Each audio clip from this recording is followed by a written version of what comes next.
Bonjour à tous! Comme je vous l'avais annoncé dans la dernière vidéo, aujourd'hui j'ai décidé de réaliser une petite revue concernant les plioirs, et plus particulièrement les plioirs en téflon.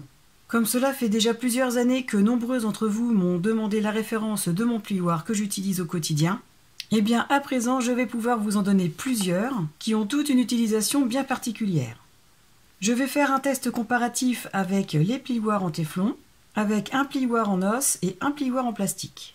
Et pour ce test, je vais utiliser du cardstock Florence de couleur beige en 216 grammes, celui-ci, du cardstock Florence en 210 grammes qui se vend en ramette de 100 feuilles, et je vais aussi réaliser ce test sur du cardstock de premier prix en 210 grammes.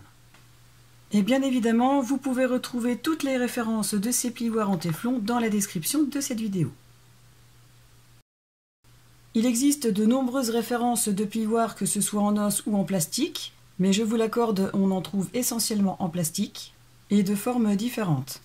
Par exemple, celui-ci provient d'un set de la marque Artist Décor, qui est vendu avec un autre plioir d'une forme particulière, dont je ne me sers jamais parce que personnellement je ne trouve pas ça très pratique. Je préfère les plioirs de cette forme-là.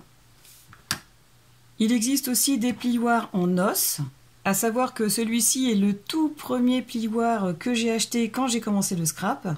Je l'avais pris dans cette matière parce que j'en avais vu vanter les mérites, mais à force d'utilisation et en ayant eu l'occasion d'en essayer un autre en téflon, il a fini par se retrouver au placard, pour se faire très vite remplacer par mon plioir en téflon, qui a sa correspondance ici dans la marque Artist Décor. Ce genre de plioir est plutôt préconisé pour tout ce qui est cartonnage, de par leur forme, leur épaisseur et leur prise en main, mais pour moi ce n'est pas leur seule utilité, puisque je m'en sers au quotidien dans le scrap. Alors la question qui peut se poser, c'est pourquoi privilégier des plioirs en téflon plutôt que des plioirs en plastique qui sont moins coûteux et que l'on peut trouver partout? Eh bien pour plusieurs raisons. La première est pour la solidité de cette matière, le téflon, qui contrairement à un plioir en plastique ou en os qui peuvent se casser à force de tomber, eh bien cette matière, tout en étant très solide, reste malgré tout une matière souple, ce qui lui permet une plus grande marge de pression comparée à ces deux matières. Ensuite, il y a la prise en main, qui est beaucoup plus ergonomique avec ce genre de plioir qu'avec ce genre de plioir tout plat. Et je dis ça surtout pour les personnes qui ont des problèmes de motricité ou des problèmes de main.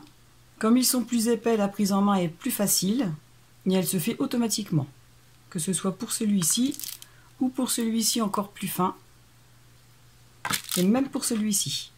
Malgré qu'il soit plat, le fait qu'il soit plus large nous permet aussi d'avoir une très bonne prise en main. Et enfin, le troisième point positif pour lequel je préfère largement utiliser un plioir en téflon plutôt que dans une autre matière, c'est parce que au pliage, il ne laisse pas de traces brillantes sur les cardstock. Je vais vous montrer cela sur les trois types de cardstock que je vous ai présentés en début de vidéo. Comme toute cette gamme de plioirs est faite dans la même matière, je ne vais pas faire le test avec les quatre, mais je vais simplement faire les tests avec ce plioir qui sera en permanence sur mon bureau.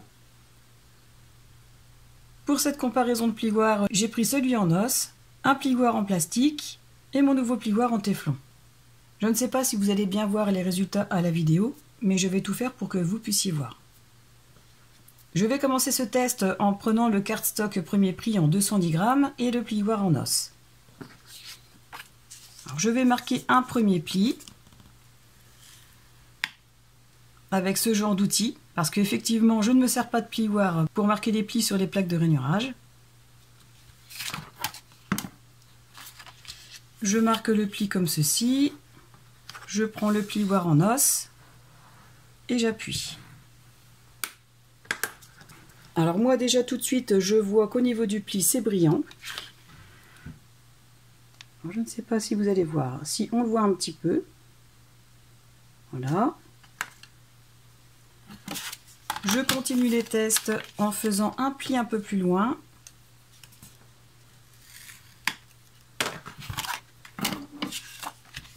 Et cette fois-ci en marquant le pli avec un plioir en plastique.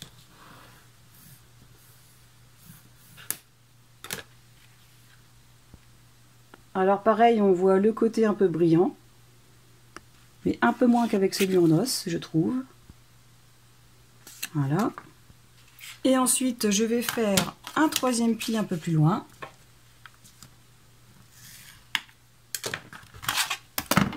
Et cette fois-ci, je vais marquer le pli avec le plioir en téflon. Donc j'utilise cette partie plate. Et voilà, aucune brillance n'apparaît sur le papier. Je vous remontre.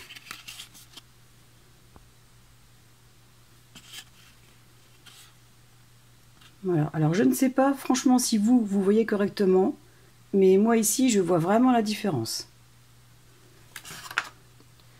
Ensuite, je vais faire la même chose avec le cardstock Florence en 210 grammes. Je marque un premier pli. Je reprends le plioir en os. Ah voilà, c'est ça que je voulais vous montrer. Parce que au-delà de la brillance au niveau du pli, si on appuie un peu sur le cardstock, ça laisse des traces. Voilà. Ensuite, je vais faire le test avec le plioir en plastique.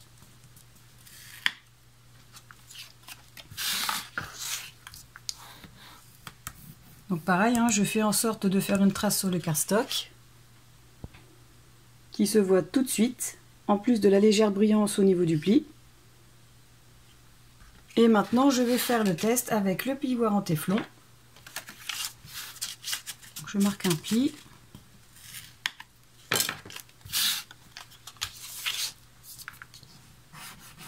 Et je frotte ici sur le cardstock. Vous voyez, je frotte bien, j'insiste. Et regardez, aucune trace de brillance. Donc voilà concernant le test sur le cardstock Florence noir. Et je vais faire la même chose avec le cardstock de couleur Berre. Et cette fois-ci, je vais vous montrer en accéléré pour que vous puissiez voir le résultat.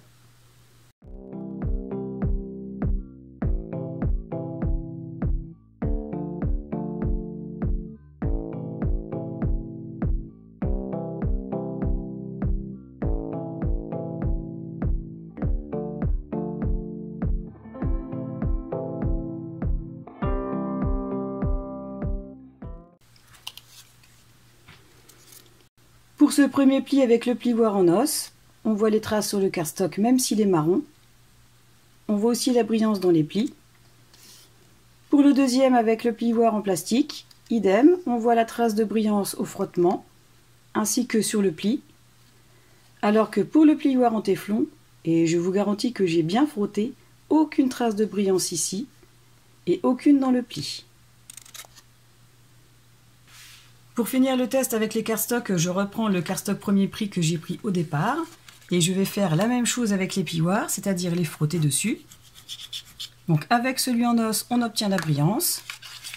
Avec celui en plastique, on obtient de la brillance aussi. Et avec celui en téflon, aucune marque de brillance. Je vous le remontre de plus près. Voilà. Et c'est un avantage qui pour moi est vraiment très important lors d'une création, parce que quand il s'agit de faire un espace photo que l'on ne veut pas recouvrir pour diverses raisons, et qu'au niveau du pliage on constate des marques de brillance disgracieuses, moi personnellement c'est quelque chose qui me dérange beaucoup. Et donc le téflon ne laissant pas de traces, forcément est la matière que je préfère. Concernant tous ces plioirs, par rapport à l'utilisation que j'en ai, je bannis définitivement le plioir en os. Mais par contre, je vais garder celui-ci qui est très pratique malgré tout et qui va nous permettre de pouvoir nous aider à bien coller ce genre de pochette, étant donné qu'il est long et plat. D'ailleurs, je m'en sers dans le tuto de cette pochette. Donc celui-ci, je le garde parce qu'il est très utile. Celui-ci, donc forcément, va faire partie de mon quotidien, que ce soit pour le scrap ou que ce soit pour le cartonnage avec ses formes très ergonomiques. Comme avec cet embout qui est très utile pour nous permettre de bien faire adhérer les cardstocks dans les angles de création cartonnage, comme ceci, en plaquant le biseau sur une partie du projet pour permettre à l'angle d'être vraiment bien couvert.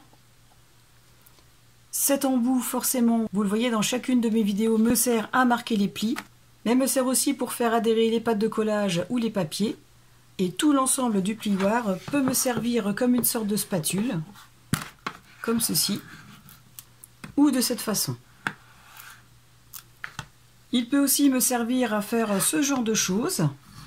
pour assouplir les cardstocks les plus épais ou comme ici du stone paper. En le tirant de cette façon, ça assouplit la matière et lui permet de prendre une petite forme arrondie. Et donc pour moi, ce plioir est le plioir et fait partie des indispensables.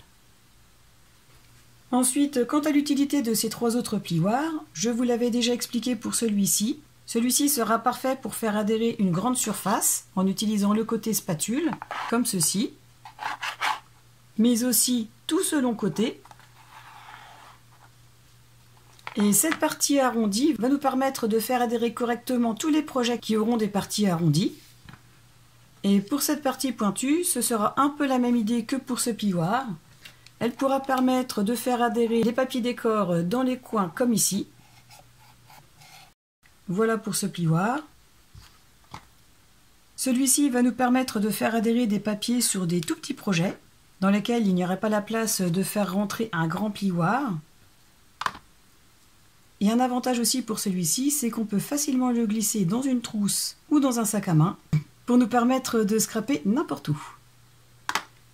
Et enfin, concernant ce plioir à embout arrondi et aux deux extrémités aplaties, dont celle-ci plus que celle-là, eh bien, il va nous permettre d'avoir accès à des endroits très étroits et un peu plus longs, comme par exemple pour faire adhérer des pochettes avec un petit espace. Bon, ce n'est pas le cas ici, mais vous voyez que c'est beaucoup plus simple de le faire rentrer pour faire adhérer les pattes de collage, plutôt que de prendre un plioir qui est plus épais, ou celui-ci. Donc voilà pour l'utilité de ce dernier plioir. Pour conclure sur cette revue concernant les plioirs, ce que je retiens d'un point de vue personnel est que je ne me sers plus du tout de mon plioir en os. Par contre, je garde celui-ci parce qu'il est très grand, plat et fin. Et ensuite, si j'avais un choix à faire entre ces quatre plioirs, déjà d'emblée, je garde précieusement celui-ci et forcément celui-ci. Comme ça, je peux facilement le glisser dans mon sac à main pour pouvoir scraper en toute discrétion. Et en dernier, je prendrai celui-ci, qui de par sa forme très fine et arrondie, peut permettre de faire adhérer des cardstocks sur des parties de projet très étroites, tout en gardant une très bonne prise en main avec cette partie un peu plus épaisse. Cette revue concernant les plioirs et plus particulièrement les plioirs en téflon est terminée. J'espère que cela pourra vous apporter des réponses aux questions que vous auriez pu vous poser concernant ce genre de plioir et que cela pourra aussi vous orienter pour un choix futur. N'hésitez pas à me dire en commentaire ce que vous, personnellement, vous pensez de chacun des plioirs que je vous ai montrés et de leur utilisation. Comme d'habitude, si vous avez aimé cette vidéo et que vous avez envie de me soutenir, je vous invite à cliquer sur le pouce vers le haut, à vous abonner à ma chaîne pour ceux qui ne l'ont pas encore fait et à la partager. En attendant la prochaine vidéo ou le prochain tuto, je vous souhaite à tous de passer une excellente journée et je vous dis à très bientôt. Au revoir!